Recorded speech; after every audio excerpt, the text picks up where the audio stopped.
All right, guys, we are here for part two, round two of the NBPL Spring Split 2024, week one. No, week two, day two, trios round two. If you guys are unaware, I have these in separate parts to be made in conjunction over the course of each round. I started doing this off in part by part. Now we're not doing that part by part. So if you guys do want to watch the previous ones, if you see this one and want to watch all the way through, give me any sort of feedback. I really appreciate it. But we do have this coming out. And also for the Billy, as I mentioned in round one, shout out to Raven, PLZ, being able to provide, a direct link towards the Naraka page. That way I can have at least a CN commentators on the side of not only to that, but the sound of the game. And more importantly, just being able to have a clean cut rather than cross communication with both English casters. With this casting for day two, which was Hip Brain as well as with Moxie, make sure you guys give a chance of watching that broadcast because that is where the live experience is to be made. But this is more about the in-depth analysis of it, and we're actually going to go ahead and start this off into round one. Not strangely enough, but really happy to see how Alliance kind of came out through on top. They didn't have much fights to happen early on. We actually saw them like hold off until the very end of and not pushing those enemies, but at the same time, they did a really good ending out of pressuring. Even though OUG was right there on the cusp, and JDG with the most kills in the game, they lost. JDG got to 5th or 6th placement from that match in terms of multipliers, but they got 3rd or 2nd, I believe, just from the kills alone, or 3rd from the kills alone. But we are going to enter round two. Sand Siphon once more. You know how this goes. Mono pick Sand Siphon, and then DRG does the one thing they do.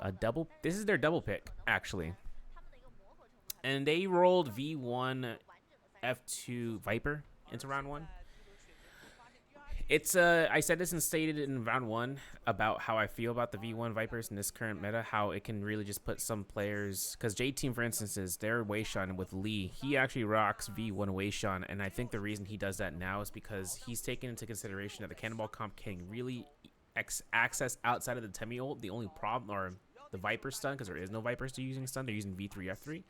But the problem that comes out of it is that he's losing out on the Temis, where he might think that Temis have a really good chance of keeping, being avoided. But the problem is that it's also to allow for your team to kind of just walk around, because now you're going to see Alliance maybe rocking their initial side of week one's snowball comp, as well as with Wolves and JDG. WBG better match this. They're going to go Sand Siphon? They're gonna do the Holy Vixens. I call it. There's so many names you can make this. I call it the VV comp, where it's Vajra Vixen, but then I could mistake that for VVV, and I was like, all right, Holy Vixen, because the Kurumi is Onimoji, and Tianhai because he's a monk, and then the one Tessa, which is the Vixen. Look, I tried comp names. But the funny thing is that Cannonball comp not coming out here much for show, instead for the Cloudy Holoroth map. Now, in case this comes out to state it, the rotations of choosing a snowball comp outside of a cannonball comp from this point on is because we've seen last week's performance between WBG and ALL. Both teams that they're the highest scoring snowball comp player or teams in general from the stats. And it has value against Wu Chen Viper Testas. It has tremendous value against Wu Chen Viper Testas, because what happens is that Wu Chen ports, Justina can chase down the Wu Chen. And like, for instances, if you see how the Wu Chens can, they can port out, Justina's can dash towards them. Not only to that, let's say her teammates right next by are right nearby, rezzing the dead teammate, or maybe they're just going ahead and having shield walls active, so no range shots can go through. Justina can dash straight through the shield wall and hit them directly, and might be even guaranteeing a freeze if they're fast enough in realizing that. Otherwise, if that Tessa Wu Chen Viper comp holds on to an ultimate cast or two, besides the Wu Chen, because he already ported it out, then this would actually give them an opportunity for them to look at this from a defensive standpoint. Because if they go all in with their Tessa ultimates and they're at 0% rage, there's nothing that's going to stop that Justina from dashing through, and even Vipers with the V3. But let's take a look at the comps here. Or rather, not the comps, but more so about the selection of the skills. Because I think the lowest success rate out of the comps is when the snowball comp has an F2 Yodohime. I've seen the V1 or the F1 from Revenge a lot of times, and then when WBG starts rolling into the comp, they haven't chosen it this round, but if, for instance, is when you see, Sleepwalker playing this out, A Shao, if I'm not mistaken, no, Baige has the Yodohime. He plays Yodohime out with the F2 or F3, I should say, which gives a huge surplus in terms of mitigation for anyone who's if you're just seen as out of pocket in a weird way, and it also negates the Tesla ultimate the second time, because Tesla ultimate first time usually procs the V3 from Viper. That way you can contest rage gain to be at the earliest convenience once the ultimate ends. But then if a V3 or F3 from the Yodohime comes out after Justina decides to try to dash and doesn't get the proc that she's looking for because she gets caught into the Tessa enchant, because Tessa's ultimate is ultimate focus. That's the way. That's the one way you can kind of mitigate past the dash or any other like invulnerability skills besides for V1, I should say, right? Anything that's kind of like invulnerability that you won't take the freeze. But if it was V2, different story. Anything but ultimate focus will be the only way you can mitigate Justina dashes at that point. So we'll have to see. I did not see Zem's skill. F2, rip. Rip. We'll have to see. F3 from Teddy from JDG. Okay, cool. And this is the first time either. Okay, this is the first time Wolves is rocking it. JDG is rocking it.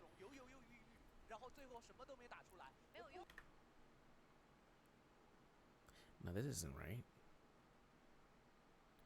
This doesn't make sense. WBG ran this. No, it wasn't WBG. It was J Team, right? No, it was WBG. Right? Wasn't it? I'm pretty sure it's WBG that ran this into day one. I'm fairly certain. I'm like, okay, now I'm like 60%. Because either they just choose this pick rate. Maybe the stats aren't there for it. I'll have to double check and see about that later on, because I'm pretty sure it was them. If it wasn't them, then it was J Team. I could be just rocking confusion between the two. We're gonna have to see. J Team actually opting for the F2 for Tessa though, so this is really offensive base. It groups him up, allows for Lee to actually get an F3 off if he can, and even to the F2V1 where XLY can have a low skill cooldown and activates ult whenever the time comes and catching enemies out. But V1 F2 for the Viper Wuchen comp for DRG. Yeah, Wuchen rocking the F2 V1 is not bad, but it's just a lot of case scenarios where it really just works into the end circles more so than like early game fights. Sometimes the early game fights can allow for her to go, if she goes up against her own comp, and I mentioned this in round one, if she goes up against her own comp, if Wuchen gets silenced, Tessa can counteract the Viper, right? Ults the Viper, ults the Tessa maybe, and then just puts down, it forces the Wuchen maybe to look for shield walls for his team, or just trying to negate it and negate any sort of pushes coming off, or just mitigate the health loss with the shield walls and then going back in. Again, Sand Siphon, I mean, you silenced the Takeda. Temi's going to use his ult in response once the stun happens, and then if not, Kurumi's F3. Ooh, wait a second. This is F1. That's an F1. That's very rare. You don't see this often. You don't see the F1 Kurumi nowadays. You only see this in trend. Not even. I would say even in traditional Transformers comps, you don't see F1. I haven't really seen. Is this the first time FX has chosen this? Because they played this comp before with the Sand Siphon. I mean, the Sand Siphon is commonplace. Gonna have to see. Oh, that's captions. How do I take away the chat? I don't think I can. I know I can, but oh, there you go. Whip. Perfect. All right, spawns here. Wow, all the way out west. All the way out west. For boxes? Because there's boxes. There's little ruins there that have boxes. I guess. Yeah, because they're like... That's really out there, because TE is already on the top. They're already going to have everything from this building set to go straight towards, the main central... what's it called? The Sun Temple? I think it's called Sun Temple. And then... okay. And then we have BBE. It's down towards the Manticore Arena. JL towards Jin Armory. Wolves and Jin Armory is because of boxes most likely as well. Wolves and because there's a shop either. If there's not a shop here, it's kind of rip. But then if they make their way towards like Pinnacle Town, they can hit a shop up there. And if not, there is a shop near Campbell's Hump if they want to go through there. And if they really want to kind of play the dice, there's a possibility of a shop on East Side Mid-Top on the ground level, but they would really run into multiple teams because of that. And the reason they go into Gem Armory because there's a lot of boxes for them and the Dark Tide coins over time with the discount for them to try to pick up a box, a Soul Bloom or a Moonbane off the rip. It's highly risky, but if they do it right, or if they have a good opportunity of having that RNG, then that's perfect because you can look into the right side. Let's take a look at the JDG, EWG, and DRG. They're all in the city of Tong. They're looking for the boxes in the barracks. Underground into the east gate and then off of the tents. If you know the tents area, you know exactly what I'm talking about. In those areas have a lot of, gold to kind of harness through. And if they go north, then they can hit that area too. And then shop is either in the northwest corner of the Meta or of the city of Tang. So they could buy the shop out there, get a Moonbane, start initiating in the fights and having their placement. And there is no shop on the northwestern end. It's going to be in the western gate. And if it's not in the western gate, it's got to be in the eastern gate. And if it's not in the eastern gate, they got to go to Cinnabar Valley or Moonfall Pass. It really depends on how they're going to rotate from the boxes because they can even go towards the trenches and making the shop way there. But they need them early. Remember, they're playing on luck. Not luck, but they're playing on RNG for those starts. Like, they're playing on RNG to try to get the shop if it's there next in proximity, and it's a chance they're willing to take to make sure they can get early game fights. If not, they buy gear, right? And that's it. They just dip out, and they go to the direction. If all movements are purchased, they know movements are going to be purchased within the first minute. It's going to happen. We've seen it happen time again. FPX, DRG, OUG, they buy movements immediately to go through. Now, OUG is contesting with Wolves for Salvation Podium. We're going to see Alliance over to the Snowy Forest line to try to make their way towards Serpent's Pass. Because of the Moonbane, or because of the Old Rage altar, and then FPX is all the way out near Ice Shard Lake, and they might make their way towards a portal to make it into Yushan Ruins just to get a quick jabbing of looting through there. But even the portals can be RNG sometimes. Actually, I think weather actually deters or activates those portals possibly. Yeah, for Cloudy. Cloudy also comes with Ghastly Mist as a debuff. So when Ghastly Mist happens, that's when you have the hands on the ground, which spawn hands that silence you for 8 seconds, and the respawn of loot or for troves. So you just gotta be very careful in team fights when that mist is there. I don't think even teams want to fight in there if it comes down to it, unless it's necessary, because of low targets. But we're gonna start these fights coming off of here. Whoa! J-Team's in the heart of it. I didn't even see that. J-Team is in the heart of Yushan Ruins. Can't even see them. The medallion looked like it was the hill. Or it was the cliffside. That's crazy. All right. So, game 2 going to happen here. Let's take a look in the scene. Wow. Okay. Right off the rip, double horizontal release. I think EG actually looks to his purple fan and trying to back off here. While Yu's not going to let that happen. There's the F3 from EG as a Weishan. Now, F3 Weishans have their place into the NBPL more often now just because of the peel and pushback aspect. But another thing about it is that you'll see that F3 Weishans can have more of a better chance in, like, I don't know how to explain it. F3 Weishans have a better chance in just having a low cooldown. It's 22 seconds. Right, so you're looking at using that to your advantage, but also for the gold focus and 40% of negative attack for 80 seconds. It's crazy. For 8 seconds, it's actually kind of bonkers. But they said they're gonna remove it. They're projected to remove it, but things could change, so we'll have to see. SS still gets locked out here, and then EG comes back through. It's kind of crazy to turn around because we know that this horizontal release coming out from SS forces out EG right from SS, but the King right now, I don't think has armor. He has a common fan. He rushes through. He finds ZK. Decides, okay, you decides to go through and try to lock down EG. But Zem is right next to him. Now, ZK is getting a fight against the King. They both parry check each other, as you can probably see. But then when you see you gets focused on here for Zem, that's because he has F2, and he's going to be able to cast and then recast towards his teammate. But then you can see his HP bar go down. He got locked into that building. There was nothing to keep him alive for much longer, as well as with the King getting soloed off by ZK because SS looks to try to use F ability to, iframe through the blue focus, and then all of a sudden he kind of gets himself spotted out. Which isn't that, like, It's not a bad decision from him, but it earns time for ZK to find those final hits off of ZK or off of the king, which is kind of tough. It's a call that was made just because the F ability just to iframe through the blue focus, but at the same time, it would have gave him a little bit more time to give the king some time to F1 maybe, perhaps, if he didn't find it earlier. Then if not, then it's kind of over that stage. But over to Metop, TE, and WBG, we know the spawns were happening. WBG, like I said, they spawned really out, but I think it was a bait spawn because there's no way they make their way towards that area that fast. I mean, they can. It's been like nearly a minute. I'm looking for Moonbane purchases. Haven't seen any just yet. TE and WBG are fighting this out. WBG, Han's gonna get silenced or cost the enchant. Parry from Baige, double hit from LYD to launch with a horizontal in Baige's direction. If Baige, they call him Baige. If Baige wanted to go towards Sleepwalker and A Shao, would it have been worth it? Not really. Like, you can see this in like retrospect and be like, oh man, he had enough time. No. From the animation, the rolls would have been faster. JL is dropping in here though in a second, so we're gonna see whether or not JL has a Moonbane because they were on the eastern side near Manticore Arena. TE Leo finding the Baige, VVV off of Sleepwalker because they dropped in here from JL. Now the third party comes out.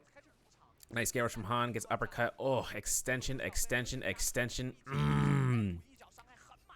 Actually massive from TE there. What the? Launches him, keeps that propel motion. The R&B from the fan from Leo was all that was needed, and Han got the ending on. The setup was immaculate because he actually got his F3 up once he locked this one in. He just bursted the heck out of it. And JL's third party was not successful whatsoever. These soul balloons could be saved, but it really is up to TE to kind of work off of that because, you know, Wolves are making their way, or BBE are making their way over here. And then into, like I mentioned about, do we see any Moonbane purchases at all? I wish we could look at the shop. No, we can't, but not even DRG have the Moonbane. Okay, WZ is backing off from his team. Not really a spot he wants to take. Looks for an ultimate cast. Finds two targets. EWG's 9's F1 is out as WZ can try to spot this or tell his teammates. That way there's no blue focuses. Careful now. Couldn't do anything there. Yeah, he burned himself in the corner. Actually put himself in the corner because he was worried about the I mean, I would be worried about the F1 too, but when he ran right in here and he was fighting the Takeda, that's all Takeda needs, mind games. And that gives him the direct contention for the spot. EWG didn't get much value last round. They had 0 points, I think, if I'm not mistaken. But 2 eliminations so far, it's not bad. Moonlight found a port. Has it placed. How many meters? Within 100 meters right now. Gets him out. Right towards the center of Ting. Incredible. EWG, though. They know it. They know he's there. One res to another, looking for a quick res.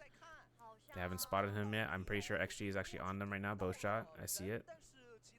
They got double res, though. DRG is back up. Bow struck to get vision, but I think Moonlight actually is the one person they're going to look into focusing on. They know he has no ultimate, but no noise is made. Keeps himself hidden. EWG9 is there as well with XG.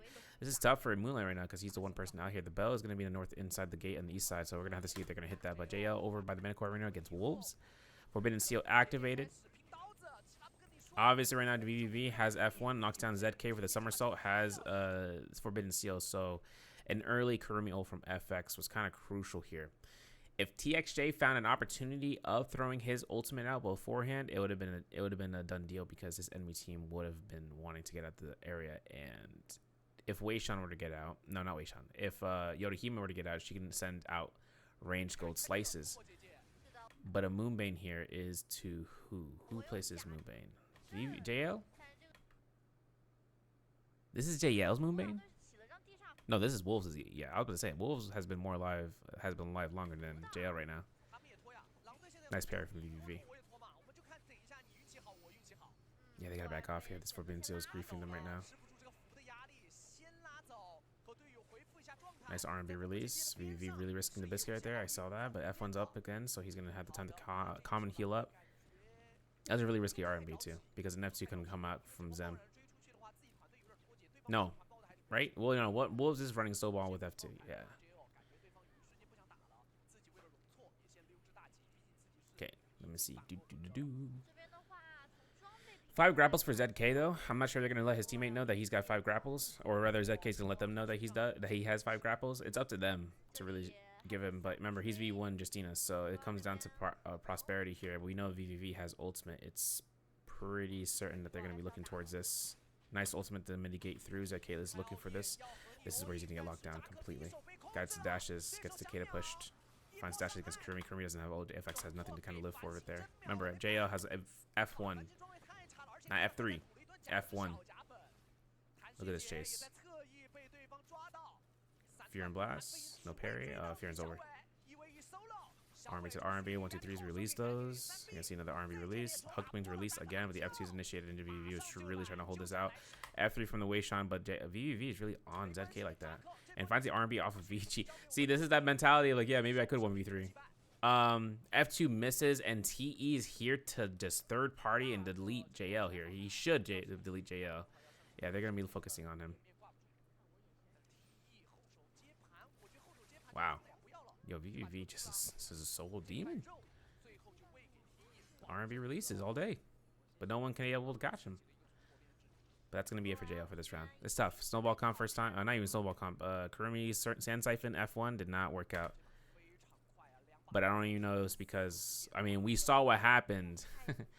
We saw what happened inside of the Metop region when WBG just, or not WBG, when J Team found them out. Or no, TE. Was it TE that found them out? I'm being dumb right now. Let me just double check.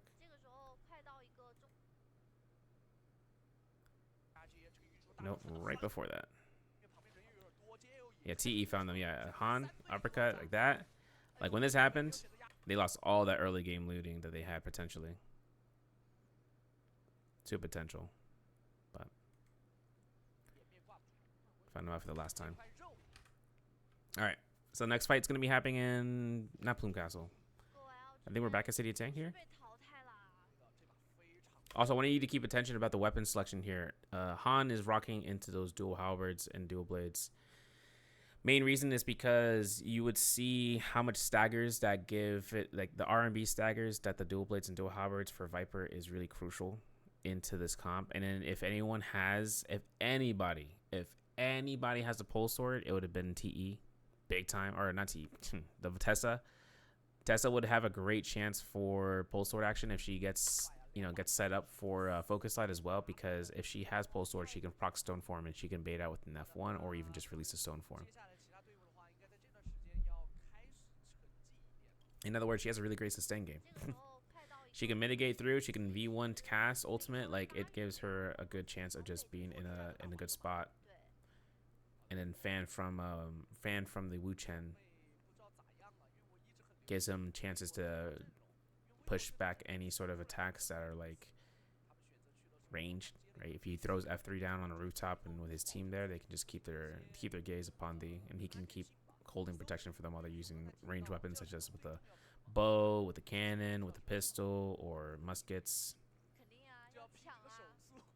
Quick rage gain for her though for the range for Tessa, because she used cannon big time.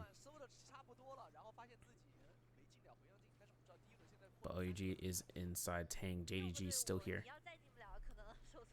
Take a swig of water real quick before we end here. Let me see this fight while drinking water.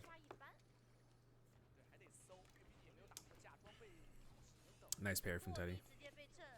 Immaculate parry. Oh, this freeze didn't happen. That's unfortunate, bro. Oh. This is tough for you, man. Scare us to the sky. Looks for the R&Bs. Catches out Kiki. Kiki gets launched out here. Wind spout. I need to look back into this fight again because this is crazy. Skyforce too for you. There's a slam dance coming up from Weishan's back to back. R&B comes out. Teddy gets a limb bastard. All right, let's take a look at this fight because wind spout again. Dang, dude, that's tough. Wait, Teddy with the ultimate to chase out the king? Cancel that. Yeah, cancel. He canceled it. He's looking for the rest for his teammate here now. And if not, I don't know. I don't know. Yeah, he's looking for the rest. Okay, nice. Soblin was picked up here. I'm not sure if this is JD. That's not JDG's bodies. But BBE is here in tandem. So now the rest has happened for Kiki. Hold check of destiny for PP. He's not gonna get caught into staggers here if he's careful with his energy placement. No parry. Oh, gets caught in the soul break. Gets caught into the horizontal. F1 to come out here. PP can't get enough chances here. Nice parry. Forcing the F3. That was an armor swap, I think. But he gets caught into the jump LMBs from that spear. That was a good swap out here from Fat Milk for the jump LMBs with the spear because it has such a great tracking. Like probably one of the best tracking that you could probably put into aspect when it comes to catching targets in range. It's a one hitter, yeah, but at the same time, it will make up for it when it comes towards catching your opponents outright.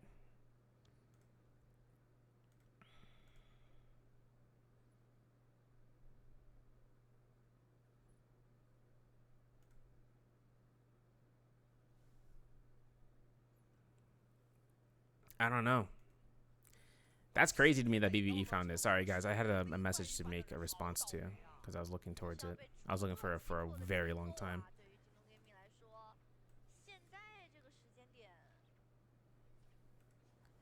Reishishi, though, has only 3 grapples. I don't know if Tutty has more than 6. Gets caught in a grapple stagger. Wind spot comes out.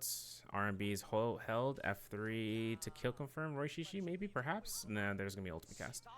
Slash down. Ben, like that Skyforce is giving Tutty all he needs, and now the Soblum really just turns this around. Hold on. Wait, I was supposed to be going back to that other fight. Tutty goes down. Okay. But I say they really had to invest ult, and then now Kiki's coming after her for reciprocation. They don't have ultimate, but they can look for this cast, but Kiki can't do anything about this. If Kiki can get this res, this will be... Oh, don't make noise, please. Don't make noise. Don't make noise, bro. You gotta kill noise. No. Did they hear it? Bro, when I tell you these players have 100 sound, it would make sense. These teams are waking up and listening to everything on the horizon. But they dip out. Hold on. Bait out. They bait out. They bait out. Wow, they really bait out. That's crazy. Did you, if I see Kiki in the kill feed, it's gonna be upset, But then again, smart.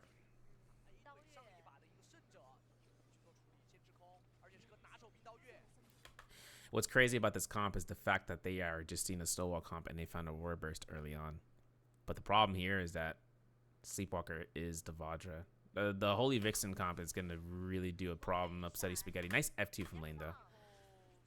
He can't activate ultimate to... He was looking for ultimate to displace any attacks, like staggers, but when you're still in the proximity of the Tianhai, the Vajra ultimate, you would actually be able to... just get the grab. Like Tianhai can grab you. There's no I think honestly Lane was looking at ult dash. I think he was looking for the dash, but the problem is that he did it right in front of the Vajra. The extension is up from Baiji. Nice dash freeze. Grabs out for Lane, who's in the pillar, but I don't know if they're gonna be able to. Oh, they are gonna protect him. Yeah, slashes come out. A-shot takes the full blunt. Nice freeze. Remember, 1.6 seconds off of Transformers for V1. I don't know why Lane was looking for Valley off of that. He's getting resets though. This is huge. Gets content tested in Chan. This is gonna be tough. There's around 5 more seconds for Sleepwalker ult, or not even. Yeah, I was like, wait, no, that's 30 seconds. I was like, well, maybe 5 seconds. No, it was 30 seconds.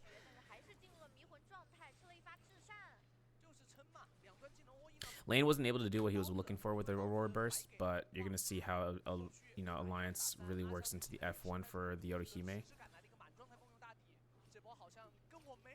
Because what? Oof, nice double blue focus. This one gives it. Nope, gets caught in the blue scare rush. F ability is down. RB is held. Gets caught out here for those really good shots. So, Romy Yang fights. We love looking over Romy Yang fights, always, because it gives you a really good opportunity of seeing that. I didn't even look into seeing the VWG. So, I'm looking at how this was played out. So off the rip, we know Sleepwalker ulted. That's like a no-brainer. Transformers like to preempt. Like we've seen Alliance, like not Alliance. We've seen WBG do preemptive ults to a full extent. This is both a good card to play and a bad card to play, depending on who you're going against. If the team, if the team suspects Cannonball Comp, then Cannonball Comp forces Fairy Shen to be careful with their beacon and for them to kind of divert. If they catch the Weishan, it's huge value. If they catch the Weishan because Tessa is able to throw the enchant out and then the Tianhai is able to grab him, even better value, because what happens next is that he will wait to launch down into making sure that if he were to launch down, right? If he grabs a Weishan, if Tianhai grabs a Weishan, and Fairy Shen is still out and about, she would have to force beacon early on. And then it gives free real estate for the Vajra to slam down on Weishan. Enchant goes off, gets another grab for free. Cannon mode could come out while the enchant is happening, so cannon mode from Fairy Shen could deny this case scenario for the Vajra in terms of grabbing. So the cannon mode would be like at 2 shots, right? Because when you launch it ultimate, you come out around the corner of the pillar, then you have 2 shots, and Chad comes out, right? Boom, boom, right? And pushing back the Tianhai, so that way there's full value for the Weishan to get out there. Because if he gets locked out from using his ultimate, it's because he's dead. But that's only if the protection comes out. But it would burn Fairy Shen. Tianhai will now have a chance of actually catching Fairy Shen out of her mech if he's fast enough in catching her. You know, she's wisping around and she gets caught into the second enchant. Because in that whole entire fight, Tessa's still building up rage in this Holy Vixen comp. But the problem is that you switch out the Fairy Shen, you have a Justina. The Justina can make work out of Vajras too, where Justina could actually end up going ahead and forcing into going through for freezing the transformer for 1.6 seconds. This gives their teammate a little bit more time to kind of hold off on on dying soon. And the fact of the matter is that Lane is really, Justina's are very mobile. If that enemy team does not catch her into this spot, for instance, she was locked. She's in her, in getting range by A shot from the distance. Revenge found, not revenge.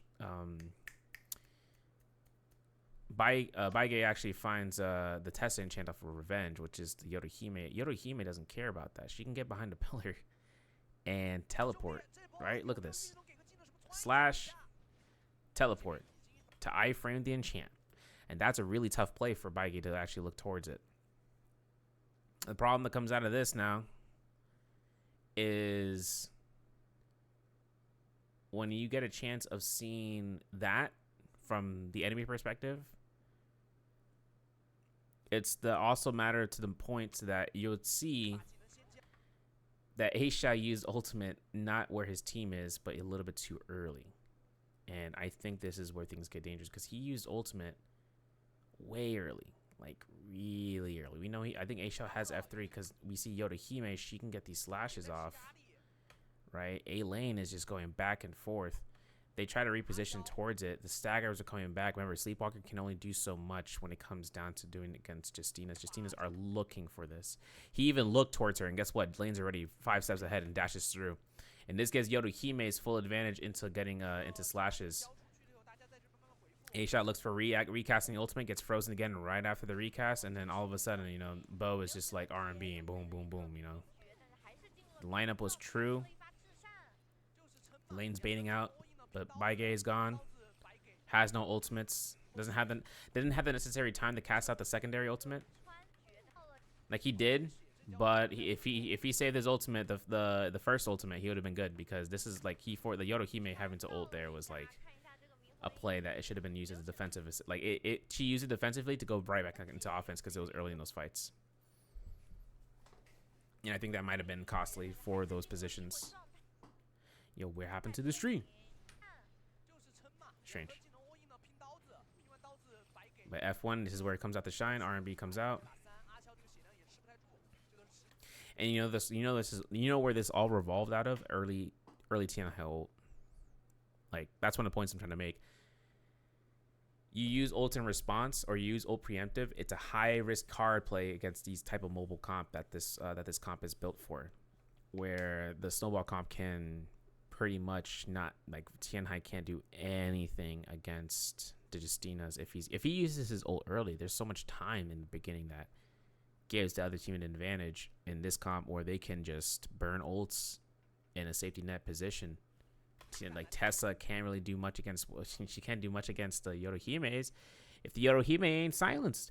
If she tries to ult, or rather, she thinks, oh, my Tianhai can grab her. Guess what? Your Tianhai is frozen while Yorohime is casting ultimate. Like, that's the point of this comp, where Justina can freeze the Transformer. He can't do anything to grab the Yorohime, who's ulting right in front of his face. You know how fast his LMB is being pressed to try to, like, get the right frame, but even then, there's not enough time. But, stuff. Like, this comp could work against maybe Sand Siphon. Maybe. Not even. We even saw that happen last week, where Sand Siphon did not have a good, fun time against this comp or they had a good time against this comp, I should say. This comp didn't have a good time against Sand Siphon because Zipping Yings. And Zipping Yings against Tianhai's are so much better. Like, it's just, you saw how much sustain come out. Tianhai can just F1 after the fact of him getting grabbed. He could get multi-grabbed, but then he could shift. It's like, he's quick and mobile. EWG went down, though. Wolves found him. It's crazy, too, because we know that EWG, actually, wait, no, it wasn't EWG. Kiki, yeah. BBE found the eliminations off of him.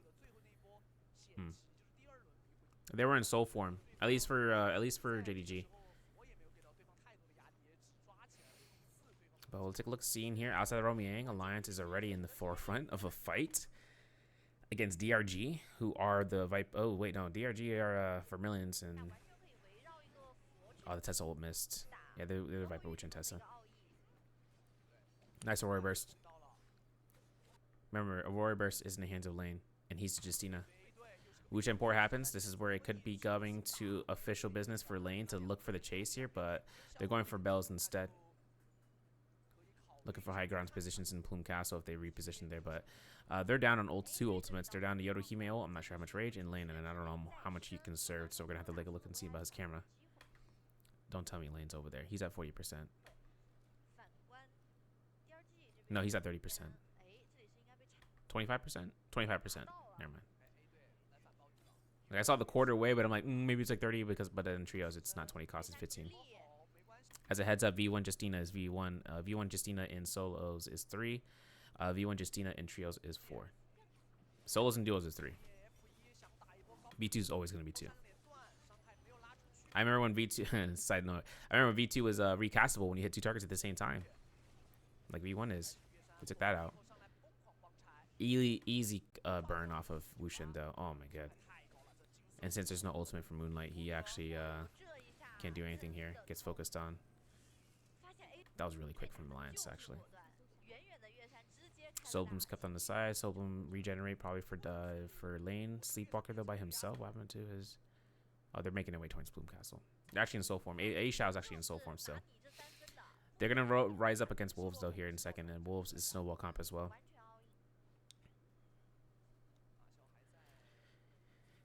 He's a scout, by the way.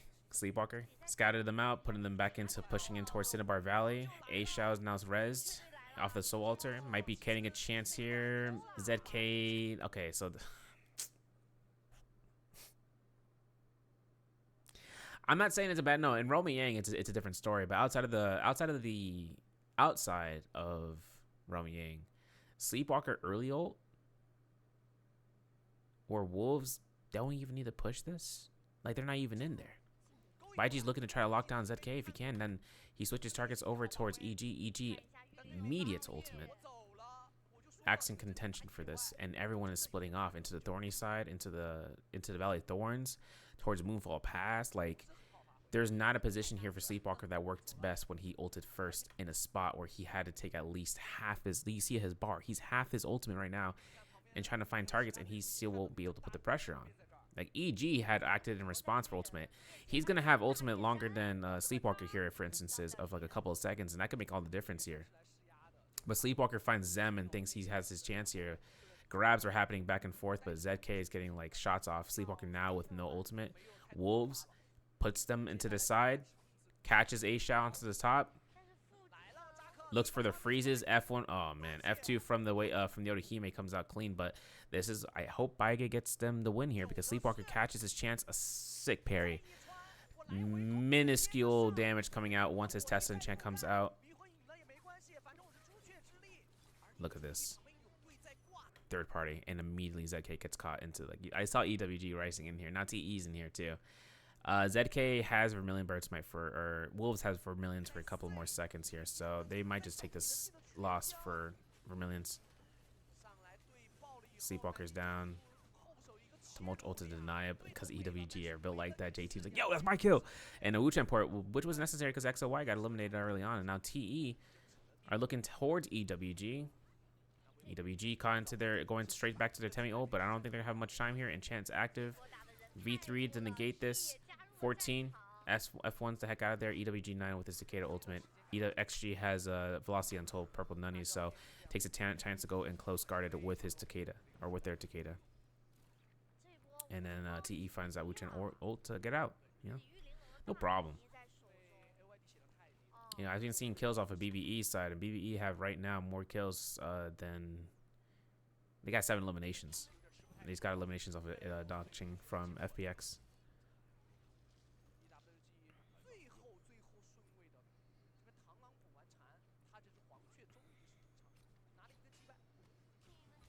Nice V2 and V1. Yeah, Zhao Hu's done.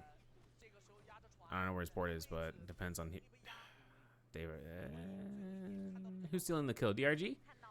Yeah, Moonlight looking kind of like it's pretty hungry. Yeah, I parried. Oh, nice bow shot, headshot from Ben, bro. He's catching him. Yeah, WFZ is in there.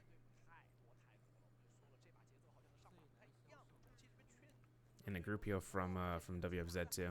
Okay. Worth. Now Ben or BBE have 8 eliminations. Alliance have 6. They're playing for placement. They have to make top 12. Their biggest chance here is to make sure that they can try to get as close towards second day gamers like FPX, but more so towards near the point value that WPG is in, because we don't know how GG, Bauta, XG, 521, KLA, and you know and whatnot, and how they're going to be getting their day 3, day 2 playing, but day 3 how they're going to perform out for placement. So it does come out towards that.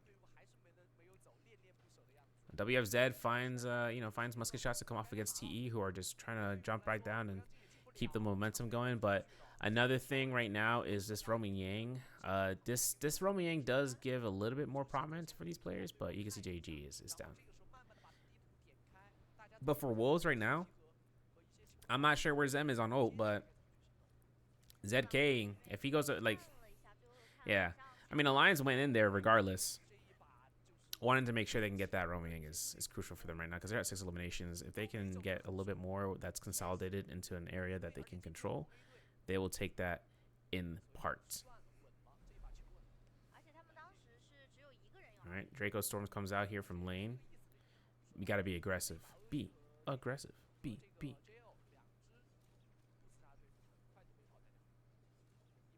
Into Fortress Kaviani, though, towards the end of the dunes. Word.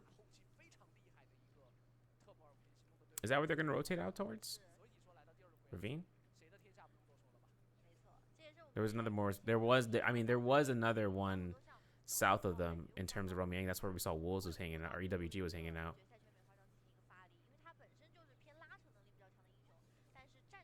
That's crazy. BB are contesting near Wolves, though, too.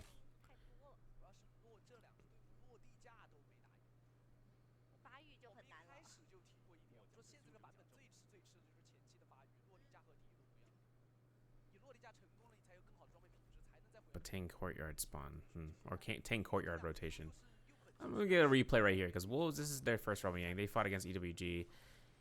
Wolves had, I think, no, EWG had Vermilions. No, they didn't have Vermilions. I think ZK, I think Wolves had Vermilions. Let's take a look and see about this fight. Because they rushed into TE and they rushed into WBG, and, you know, we know how that went down. Like, everything just happened in, like, bow, bow, bow, bow. Heartstopper kick, though, off of Yodohime. That's crucial.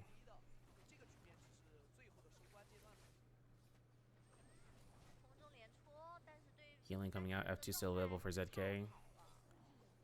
XG is making the rotation out. R&B's come out. Stoneform procs. This is huge here. Parries. Nope, no R&B release. This is dangerous. Nice F3 coming out from him from that. Okay, so yeah, wolves were just pretty much predominant in that fight.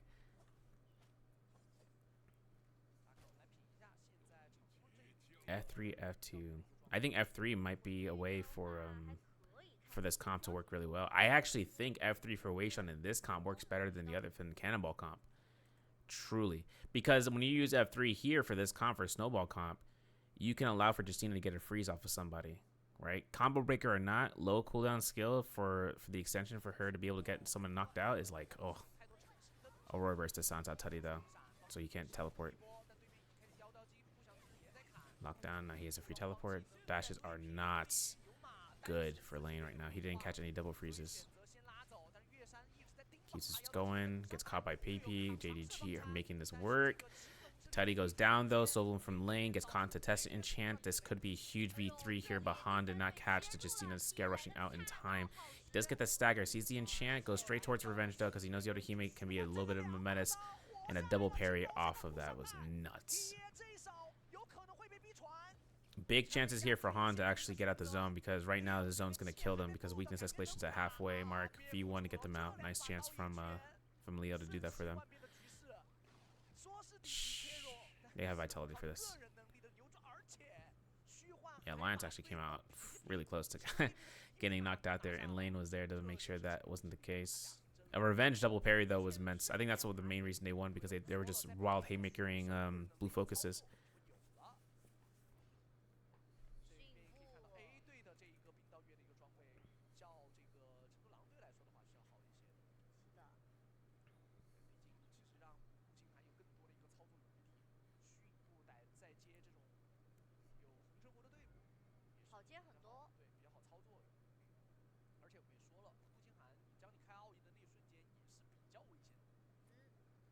Skyforce?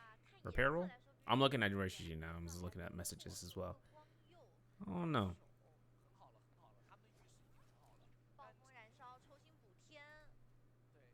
I do not know.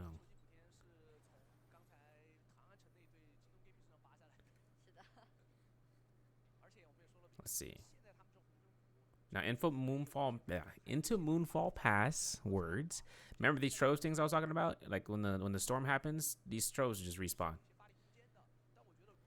Now, shout out to the Ooga Booga Duncan. When I was watching his stream once, I was like, wow, wait, that is true. These troves are. I thought these troves were just new. Like, no, they just respawn. Oh, he's been there the whole time. Like, wow, there's so many grove troves here, you know. And I was like, wait, no, this is what zone is. Now, the bad end of this story is when it's just ghastly mist, because you get silenced. This area, this type of storm, I like because it allows for aggression from a distance. You got to be careful though, because grapple distance is great in theory, but then when you get caught into a grapple distance of like trying to catch someone like 50 meters away, you could go ahead and get caught into counter grapples into range shots, and that's not fun. But one thing that gives this area really big significance is where Vipers, Wu-Chen Tessas, I have to look at the map rotation and seeing if they get more success rate for just attacks, because this puts Vipers into the sky. And Vipers in the sky back when with V1 would be so much work. V3, not so much. You'd be more on the ground unit form with your Tessa to make sure you guys can guarantee Tessa enchant or Tessa V1 cast, keeps them aloof, and then a V3 Viper to keep the tether to be active off the rip. But I mean, if you drop from the sky, it's a different story because your Wu-Chen's by himself.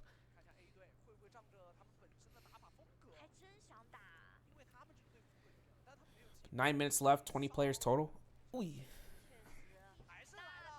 That's a nice chance right there. Lane looks towards repositioning against Moonlight. Doesn't get any sort of silence off of him for the telly/teleport. If you guys, like, oh, what the hell?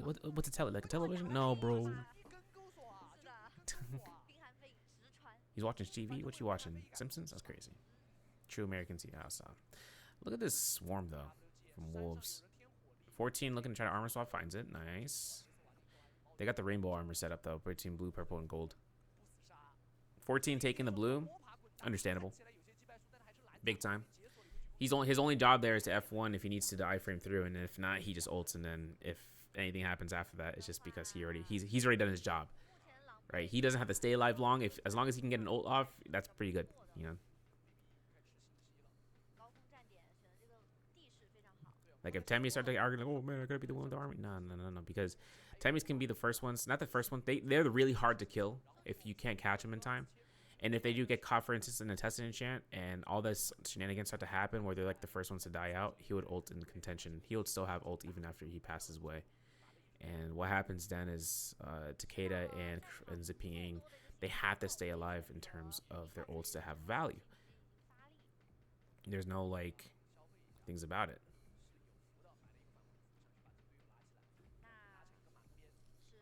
But JDG are not having a fun time this round. 3 kills eliminations, snowball comp.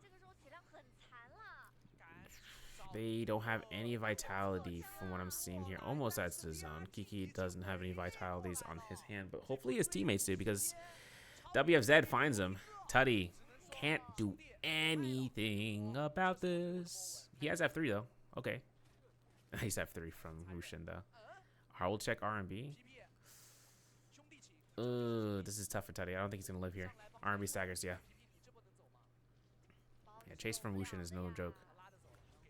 That's really good from the DRG are the assassination committee. Another thing the zone gives you this area of effect, it gives you enhanced scale rushes like you have Gecko Foot. Or scaling the walls, I should say. What a crazy F1 from Revenge. It works though. It absolutely. Listen, man. If you're gonna tell me if any arguments to be made is that Alliance with their F1 Yodohime, it does work. It does work. It works in scenarios that you wouldn't believe it because it's like you have to be really instantaneous with that gold focus hit and you can lock them down. Even PP had to use his F2 there, or F1 didn't matter. They catched him. 9 eliminations so far.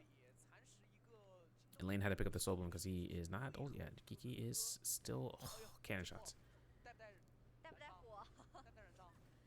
Moonbane from the game. Kiki going in. Not gonna get the second hit against Constagger since the bow shot's BB. You're gonna catch that one. And that Moonbane almost. Oh no, it struck Fat Milk. Fat Milk got hit. These guys gotta get out of the contained courtyard. This area is too hostile right now.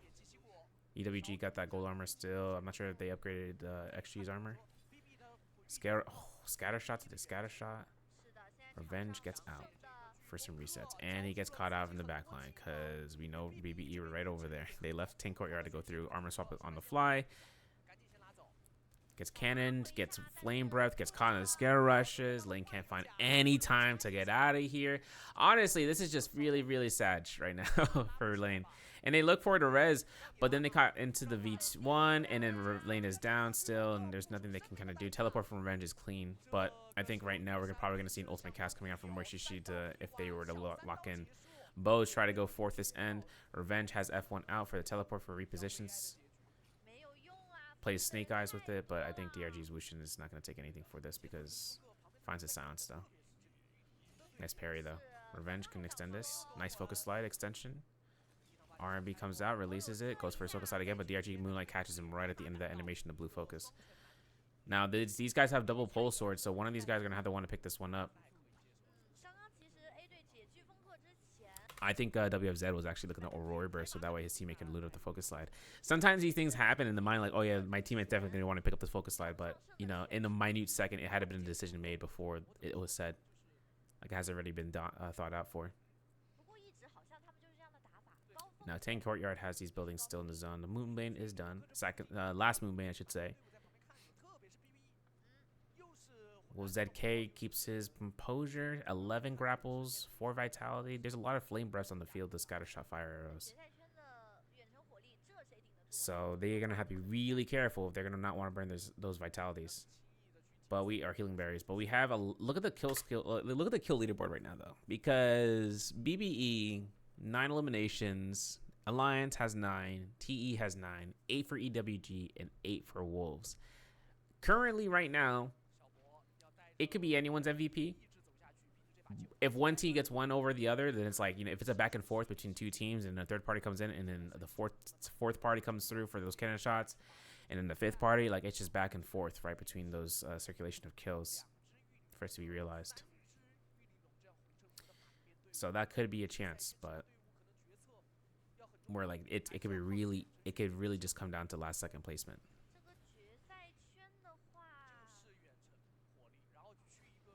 Aurora Burst comes through, Bo takes this to the face. Nothing he can do about this. There's apps like when you get caught into Aurora Burst in trios, where does FK comes from? From the sky? I'm looking at him. Where you at? I missed it. Did he just rush in there? I'm looking at him. Oh, he just shifted off over into where Bo was because he knew he was in the bush. He saw him. Yeah, that's it. Yeah, Wolves grab their 8th or the 9th elimination. Now they're tied out. Alliance is actually eliminated because of that. Now it's DRG. They are second place overall. This is their second day playing. You can see the disparity between OUG. OUG got eliminated early on though. I didn't even realize that, bro. Let me get a replay of how OUG got locked out. no, we're gonna see. We'll see it in the highlight replay reel, most likely. Yeah, Wushin's gonna have to be careful about this. He is the definition of I'm about to end this whole team's career, and so is ZK because goodness gracious. Triple. Oh my, you just gave BBE the easiest kills, or you gave TE nearly the easiest kills. Nice F3 to knock him back though. Oh, man, I don't know. Group PO coming out from Fat Milk is crucial here, but now they're gonna have to teleport out. They teleported in the same spot? No, TE ended up teleporting with Leo. Let's talk about this.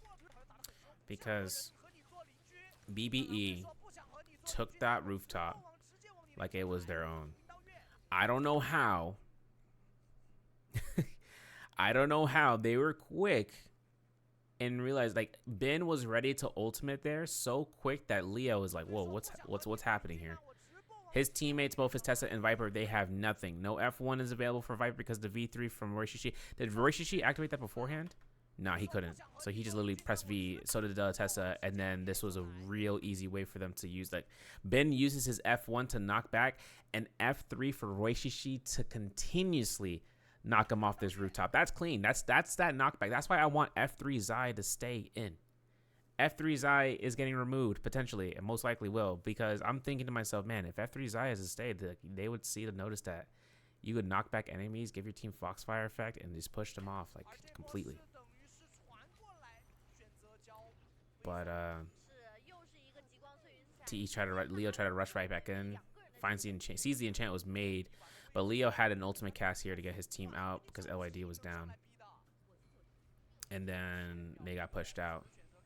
Part 2, but this time because they're ulted zone, they could have been seen because of HP.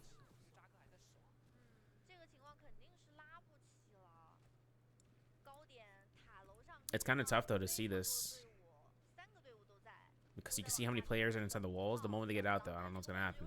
It's a Sand Siphon comp, by the way, EWG inside the walls. Advanced Hill Group Heal giving up. I think that's Advanced Hill Group Heal. I think it's just Advanced Hill at this stage from ZK. He's going up the second story though, trying to push out TE, Leo, and Han off of the rafters. BBR, you can see BBR just holding down the top rooftop with those range shots, and I think Scattershot coming out Fat Milk looking to try to just keep those pelts going. As Leo really just wants to stay on the second rafter.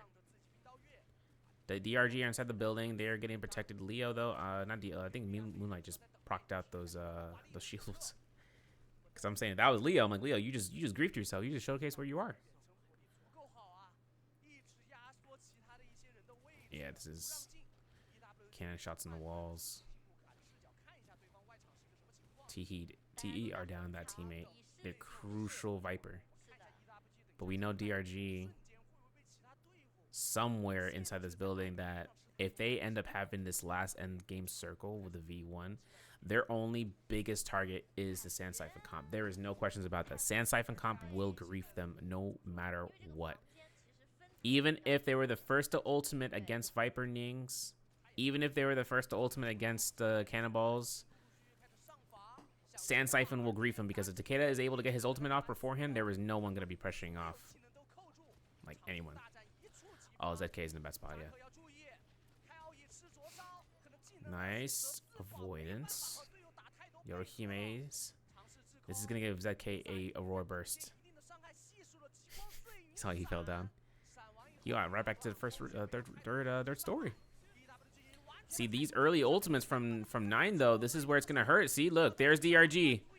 Massive ultimate, bro. But Takeda can push this back, and ZK finds eliminations back and forth for this team.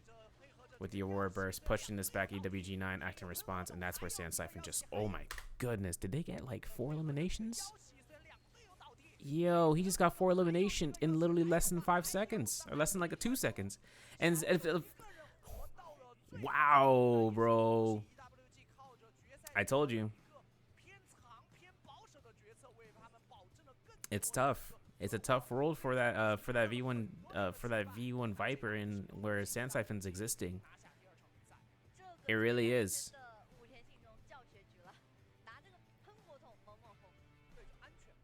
Like, it really can shunt out any reason to go up against Sand Siphon for V1. Scores. Rishi just bent his elbow. 25 points though. Very good. Very nice. 16.5 for Wolves, 15 for TE, BBE with a 12.3, 11.9 for DRG, Alliance with 11.8, 8.2 for J Team, JDG with a 4.3, FPX with a 1.6, 1 for OUG, 1 for JL, and a 0.5 replacement for WBG. But standings overall. Well, let's look at the MVP stats real quick between all 3 of these guys. 11 eliminations, and we saw how that went. Like we saw how 9 did that. Like, he did that preemptive ult, and even though DRG were like, yeah, we got this done, everyone's gonna not do anything against us. Temio can't do anything against a fan RMB. He doesn't care. You just push him back. He had the least amount. It's crazy to me. He had 9k damage. Tell me how Temi had more damage than Takeda, bro. 9k damage. But that end circle came in clutch when he was able to get every single last hit confirmations for his enemies. Now EWG pushing. This is their day 1, right? So they're gonna have 28 points from that game.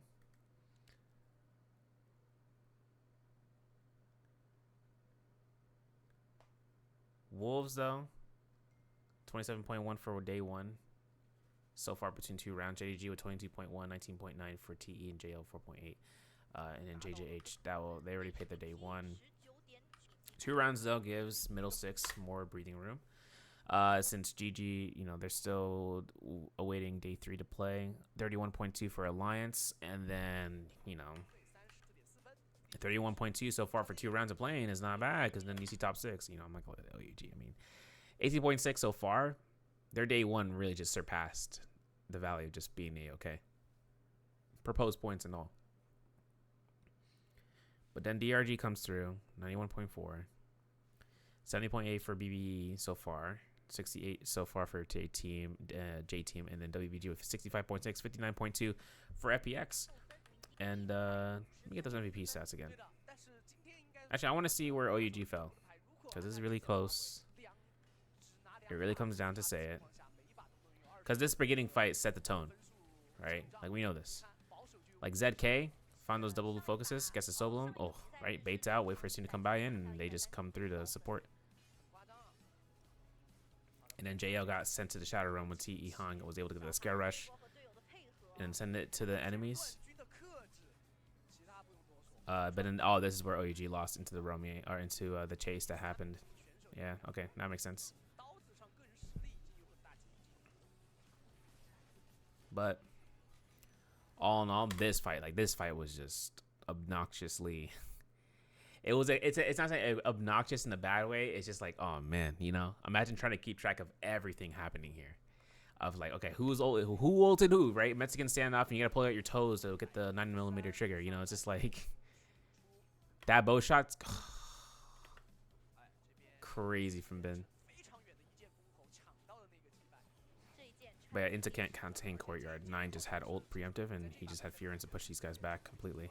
Like, even though we saw the elimination of XG in 14, right, he can just get sustained off of this. Aurora Burst comes out, finds those soul blooms within those frames of getting content into that Aurora Burst, which pushes him in the spot of just getting Flamebringer and then just burning these guys out alive. ZK was finding soul bloom after soul bloom after soul bloom. Right, and then EWG9 just catches it last second. Let's take a look at the stats. Like I said, 9k damage, right?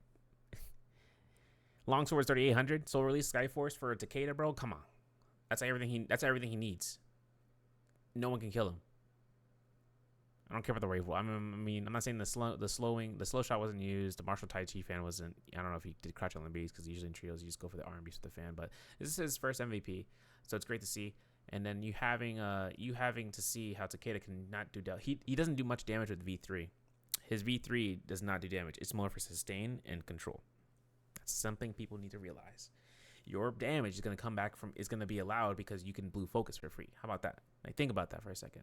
Like, some people think that V3 is like the same tenacity as V1 for some reason, but that was like a year ago.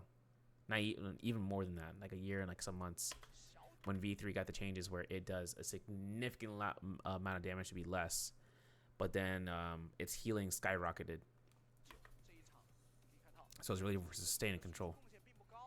But yeah, that's gonna be it for this round. We're gonna go into round 3. Final Hollow Roth map, and then with that, we're going to see what comes out the case for these players between day 2. Spring Trios 2024. My name's Severio. If you guys have any feedback, I really appreciate that. We'll come out and towards you know, anything that you want me to improve upon, just let me know, and then I'll see and take that feedback for you. But with that being said, I'll see you guys on the flip side. Bye.